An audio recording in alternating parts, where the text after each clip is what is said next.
Hello दोस्तों, स्वागत है आपका हमारे YouTube चैनल सबसे अनोखा सेंटर में। हम लोग अध्याय 13 की प्रश्नावली 13.6 को हल कर रहे थे और इस वीडियो में हम प्रश्न 3 को हल करेंगे। ठीक है, तो प्रश्न 3 कह रहा है कि एक सॉफ्ट ड्रिंक दो डिब्बों में आती है। ठीक है, एक डिब्बा तो आयताकार आधार यानी कि घनाभ के आकार का है और दूसरा डिब्बा वृत्ताकार आधार यानी कि एक बेलन के आकार का डिब्बा है। दो डिब्बे हैं, एक तो घनाभ के आकार का डिब्बा है, दूसरा बेलन के आकार का डिब्बा है। ठीक है, इन दोनों डिब्बों में क्या आती है? एक सॉफ्ट ड्रिंक आती है। ठीक है, और घनाभाकार डिब्बा जो है इसकी लंबाई 5 सेंटीमीटर है, चौड़ाई 4 सेंटीमीटर है और ऊंचाई 15 सेंटीमीटर है। ठीक है, इसी प्रकार से जो हमारा बेलनाकार डिब्बा है इसका व्यास 7 सेंटीमीटर है और ऊंचाई 10 सेंटीमीटर है। ठीक है, प्रश्न कह रहा है इन दोनों में से किसकी धारिता अधिक होगी और कितनी अधिक होगी, यानी कि धारिता का मतलब होता है आयतन। ठीक है, इन दोनों में से किसका आयतन अधिक होगा और कितना अधिक होगा हमें बताना है। ठीक है, तो चलिएगा स्टार्ट करते हैं। हम दोनों के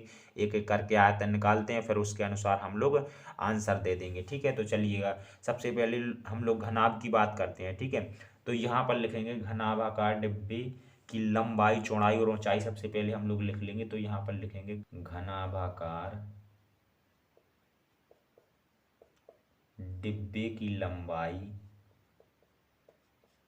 डिब्बे की लंबाई बराबर, लंबाई को हम लोग स्मॉल एल से भी बता सकते हैं। ठीक है, सो स्मॉल एल बराबर कितना बन जाएगा हमारा 5 सेंटीमीटर। इसी प्रकार से घनाभाकार डिब्बे की चौड़ाई, डिब्बे की चौड़ाई बराबर, चौड़ाई को हम लोग स्मॉल बी से प्रदर्शित करते हैं तो चौड़ाई 4 सेंटीमीटर हो जाएगी। ठीक है, अब घनाभाकार डिब्बे की ऊंचाई भी लिख लेते हैं। ठीक है, घनाभाकार, यहाँ पर घनाभाकार है। ठीक है, घनाभाकार डिब्बे की ऊंचाई बराबर, ऊंचाई को हम लोग स्मॉल एच से प्रदर्शित करते हैं। सो स्मॉल एच बराबर कितना हो जाएगा? 15 सेंटीमीटर। ठीक है, अब ये हमने घनाभाकार डिब्बे की लंबाई, चौड़ाई और ऊंचाई यहाँ पर नोट कर ली। ठीक है, आकृति से देख करके। अब देखिएगा, अब हम लोग क्या करेंगे, इस घनाभाकार डिब्बे का आयतन निकाल लेंगे। ठीक है, तो देखिएगा यहाँ पर लिखते हैं, यहाँ पर लिखेंगे घनाभाकार डिब्बे का आयतन, घनाभाकार डिब्बे का आयतन, डिब्बे का आयतन। तो डिब्बा कैसा? घनाभाकार है, तो हमारे घनाभ का आयतन होता है लंबाई गुणा चौड़ाई गुणा ऊंचाई। ठीक है, इसमें हमें सभी के मान पता है। लंबाई का मान पता है, एल कितना है हमारा 5 है, चौड़ाई भी हमें पता है 4 है और ऊंचाई पता है हमें 15 है। ठीक है, इस प्रकार से अब देखिएगा, अब हम लोग गुणा कर देते हैं तो 5 को ज्यों का त्यों रखेंगे और 15 और 4 का गुणा कर देंगे, सो यहाँ पर कितना आ जाएगा? 60 आ जाएगा। ठीक है, और 60 और 5 का गुणा कर देंगे, सो यहाँ पर आ जाएगा हमारा 300 सेंटीमीटर की घात 3। ठीक है, इस प्रकार से हमने आयतन निकाल लिया घनाभाकार डिब्बे का। अब हम लोग बेलनाकार डिब्बे का भी आयतन निकाल लेते हैं। तो यहाँ पर अब हम बेलन की बात करते हैं, तो यहाँ पर लिखेंगे बेलनाकार डिब्बे का व्यास, बेलनाकार डिब्बे का व्यास, तो इसका व्यास हमें दिया गया है, कितना दिया गया है? 7 सेंटीमीटर दिया गया है। ठीक है, तो हम लोग क्या करते हैं, व्यास की सहायता से हम लोग त्रिज्या निकाल लेते हैं। तो यहाँ पर लिखते हैं बेलनाकार डिब्बे की त्रिज्या, डिब्बे की त्रिज्या। और त्रिज्या निकालने के लिए हम लोग क्या करते हैं, हम लोग व्यास में 2 से भाग लगा देते हैं इस प्रकार से। सो ये हमारी त्रिज्या हो जाएगी। ठीक है, हमने बेलनाकार डिब्बे की त्रिज्या निकाल ली, 7/2 सेंटीमीटर आ गई। ठीक है, अब हम लोग इसकी ऊंचाई भी लिख लेते हैं। तो यहाँ पर लिखते हैं बेलनाकार डिब्बे की ऊंचाई, बेलनाकार डिब्बे की ऊंचाई।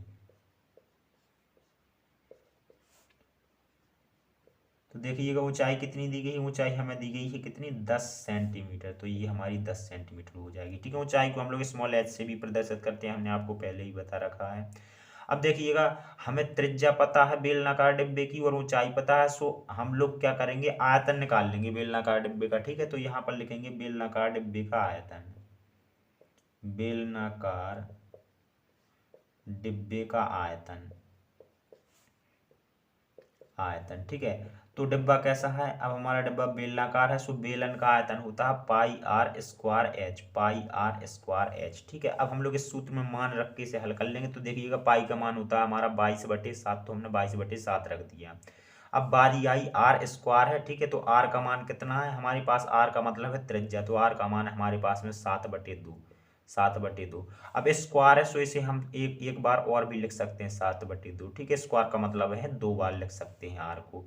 और यहाँ पर अब क्या है, एच है, एच का मतलब है ऊंचाई, ऊंचाई हमारी कितनी है 10 सेंटीमीटर, इस प्रकार से। ठीक है, अब देखिएगा हम लोग यहाँ पर 7 से जो है 7 को कैंसिल कर देंगे। ठीक है, अब इस 2 से हम लोग 10 में भाग देंगे तो 5 बार जाएगा, और इस 2 से 22 में भाग देंगे तो यहाँ पर हमारा 11 बार जाएगा। ठीक है, अब हम लोग बची हुई संख्याओं को लिख लेते हैं। तो यहाँ पर क्या बचा है 11, और यहाँ पर बचा है हमारा 7, और यहाँ पर कितना बचा है, यहाँ पर बचा है हमारा 5, इस प्रकार से। ठीक है, अब हम लोग क्या करेंगे, अब हम लोग इन सभी संख्याओं का क्या कर देंगे, गुणा कर देंगे। ठीक है, तो पहले तो हम लोग 11 और 7 का गुणा कर देते हैं, तो यहाँ पर हो जाएगा हमारा 77 गुणा 5। ठीक है, अब हम लोग 77 और 5 का गुणा कर देंगे, सो यहाँ पर हमारा कितना हो जाएगा, यहाँ पर आ जाएगा हमारा 385 सेंटीमीटर की घात 3।